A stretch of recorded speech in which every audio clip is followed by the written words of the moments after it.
नमस्कार दोस्तों, आज हम शुरुआत करने जा रहे हैं श्रीमद् भागवत गीता के अध्याय नंबर 5 कर्म संन्यास योग की। श्री अर्जुन बोले, हे किशन, आप कर्मों के संन्यास की और फिर कर्म योग की प्रशंसा करते हैं, इसलिए इन दोनों में से जो मेरे लिए सबसे कल्याणकारी है वो बताइए। इस पर श्री भगवान बोले, कर्म योग और कर्म संन्यास योग ये दोनों ही परम कल्याण के करने वाले हैं, परंतु इन दोनों में से कर्म संन्यास से कर्म योग साधन में सुगम होने के कारण श्रेष्ठ है। हे अर्जुन, जो पुरुष न किसी से द्वेष करता है और न किसी की आकांक्षा करता है, वह कर्मयोगी सदा सन्यासी ही समझने योग्य है, क्योंकि राग द्वेष आदि द्वंद्वों से रहित पुरुष सुख पूर्वक संसार बंधन से मुक्त हो जाता है। संन्यास और कर्मयोग को मूर्ख लोग अलग अलग मानते हैं, परंतु ऐसा नहीं है, क्योंकि दोनों ही मार्ग परमात्मा को प्राप्त होते हैं। ज्ञान योगियों द्वारा जो परम धाम प्राप्त किया जाता है, कर्म योगियों द्वारा भी वही प्राप्त किया जाता है। इसलिए जो पुरुष ज्ञान योग और कर्म योग को फल रूप में एक देखता है, वही यथार्थ देखता है। परंतु हे अर्जुन, कर्म किए बिना संन्यास अर्थात मन, इंद्रिय और शरीर द्वारा होने वाले संपूर्ण कर्मों में मैं ही यह करता हूँ, इसका त्याग करना कठिन है। जो यह जानता है कि ये जो हो रहा है वो स्वयं नहीं करता, वह कर्मयोगी परम ब्रह्मा परमात्मा को शीघ्र ही प्राप्त कर लेता है। संन्यास और कर्मयोग को मूर्ख लोग अलग अलग मानते हैं, परंतु ऐसा नहीं है, क्योंकि दोनों ही मार्ग परमात्मा को प्राप्त होते हैं। ज्ञान योगियों द्वारा जो परम धाम प्राप्त किया जाता है, कर्म योगियों द्वारा भी वही प्राप्त किया जाता है। इसलिए जो पुरुष ज्ञान योग और कर्म योग को फल रूप में एक देखता है, वही यथार्थ देखता है। परंतु हे अर्जुन, कर्म किए बिना संन्यास अर्थात मन, इंद्रिय और शरीर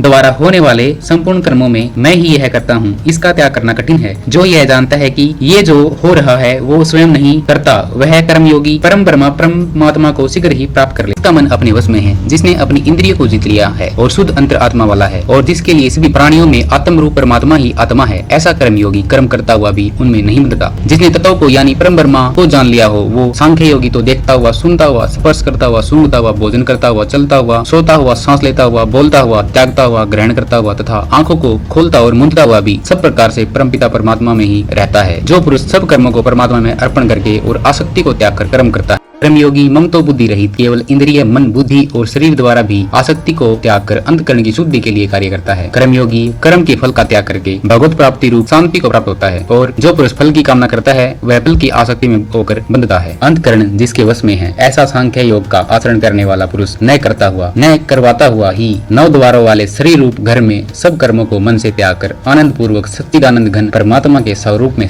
परमेश्वर मनुष्यों के न तो कर्तापन की, न कर्मों की और न ही कर्म फल के संयोग की रचना करते हैं। सर्वव्यापी परमेश्वर भी न किसी के पाप कर्म को और न किसी के शुभ कर्म को ही ग्रहण करता है, किंतु अज्ञान के द्वारा ज्ञान कई बार ढका जाता है, जिसके कारण मनुष्य मोहित हो जाता है। परंतु जिनका वह अज्ञान परमात्मा के तत्व ज्ञान द्वारा नष्ट हो गया है, उनका वह ज्ञान सूर्य के समान उस सच्चिदानंद घन परमात्मा को प्रकाशित कर देता है। जिनका मन शुद्ध है, जिनकी बुद्धि शुद्ध है, जिनका पूरा ध्यान एक ही भाव से परमात्मा में ही स्थित है, ऐसे मनुष्य ज्ञान के द्वारा पाप रहित होकर परम गति को। ज्ञानी जन मनुष्य के लिए विद्या, विनय युक्त ब्राह्मण, गाय, हाथी, कुत्ता और चावल और चांडाल को एक ही दृष्टि से देखता है। जिनके मन में एक ही भाव है, उनके द्वारा इस जीवित अवस्था में ही संपूर्ण संसार जीत लिया गया है, क्योंकि सच्चिदानंद घन परमात्मा ऐसे मनुष्यों से प्यार करते हैं, इससे वे सच्चिदानंद घन परमात्मा में स्थित हैं। जो पुरुष प्रिय से प्रिय को प्राप्त होकर हर्षित नहीं होता और अप्रिय को प्राप्त होकर अपना आपा नहीं खोता, वह पुरुष स्थिर बुद्धि, संशय रहित ब्रह्मावेत्ता पुरुष सच्चिदानंद घन परमात्मा में एक ही भाव से नित्य।